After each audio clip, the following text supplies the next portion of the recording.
안녕하세요. 오늘은 저를 부자의 길로 이끌어준 재밌는 이야기 하나 들려드릴게요. 이집트의 파라오가 젊은 조카 추마와 아주르에게 신성한 피라미드를 지어 바치면 부와 명예를 주겠다고 약속했습니다. 아주르는 즉시 일을 시작해 크고 무거운 돌로 천천히 사각 대형을 만들어 나가기 시작했습니다. 반면 추마는 1년이 지나도록 공사를 시작하기는커녕 헛간에 틀어박혀 이상한 기계나 만지작거리며 시간을 보내고 있었습니다. 아주르는 이런 추마를 보며 바보 같은 놈이라며 비난하고 빈정거렸습니다.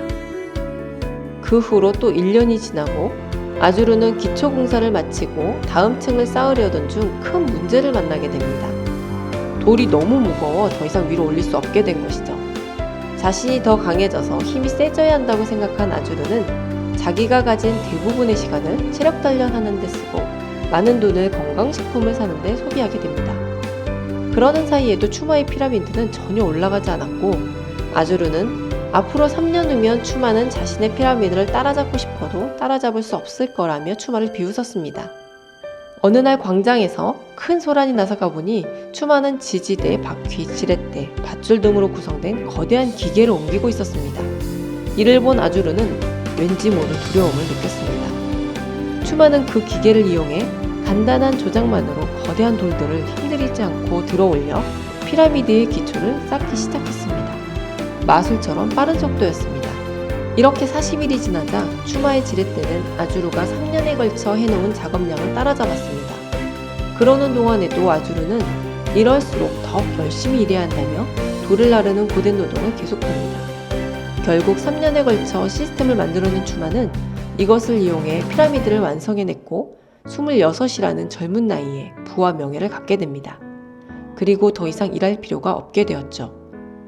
아주르는 어떻게 되었을까요? 안타깝게도 아주르는 피라미드의 12번째 층을 쌓다가 심장마비로 죽고 맙니다. 고된 노동만을 하다가 인생을 마치게 된 것이죠. 이 이야기는 제 인생에서 가장 보물 같은 책 MJ 드마코의 부의 추월차선에 나오는 이야기입니다. 아주르가 안타깝게 생을 마감한 이유는 무엇일까요? 목표에 도달하는 가장 효율적인 방법을 찾는 과정 없이 그저 열심히만 했기 때문입니다.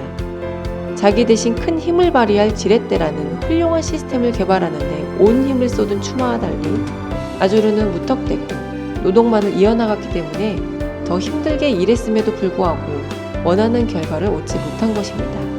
부의 초월차선이라는 책에 나오는 한 토막의 이야기를 통해 제가 하고자 하는 이야기는 흔한 인생 패턴에 대해서입니다. 우리는 열심히 공부해서 대학에 들어가고 비싼 등록금을 내며 대학을 졸업합니다.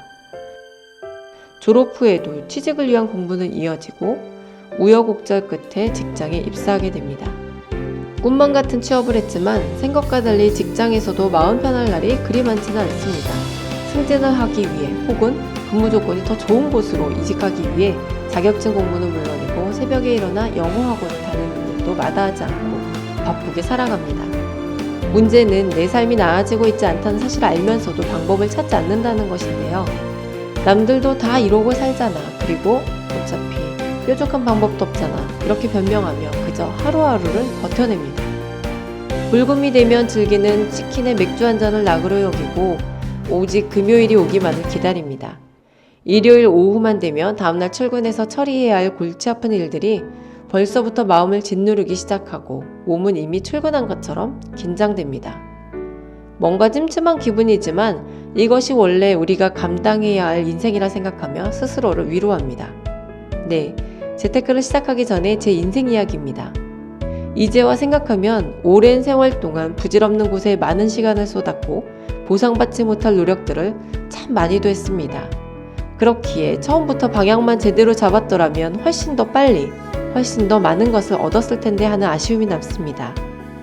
부의 초월차선이라는 개념을 이해하고 그것을 실천하기 위한 시스템을 만들기 위한 노력을 거듭한 끝에 저의 삶이 많이 달라졌습니다. 예전에는 월급을 받아 생활비를 쓰고 나면 남는 돈이 거의 없었는데 이제는 매달 들어오는 부동산 임대 수익과 주식의 배당금이라는 현금 흐름이 생겼고 부동산의 매도와 주식 매매를 통한 자본소득이 더해져 매월, 매년 상당한 정도의 자산이 쌓이고 있습니다. 전보다 적은 힘으로 훨씬 빨리 피라미드를 쌓아 올릴 수 있게 된 것이죠. 조금 더 일찍 부의 초월차선의 개념을 알았더라면 얼마나 좋았을까요? 부의 초월차선이라는 책이 여러분의 인생에 얼마나 도움이 될지 몇 분 안 되는 이 짧은 영상으로 전부 알려드리는 것은 불가능합니다. 그렇지만 분명한 것은 이 책을 읽게 될 여러분 중 누군가는 분명 큰 영감과 깨달음을 얻게 될 것입니다. 그리고 마침내 인생을 바꿀 첫걸음을 내딛게 될 거예요. 제가 그랬듯이 말이죠. 여러분, 여기 두 갈래의 길이 있습니다. 노동만을 고집하며 묵묵히 서행차선으로 걸어가시겠습니까? 아니면 시스템을 만들어 고속주행이 가능한 초월차선으로 가시겠습니까? 지금까지 YGTV였습니다.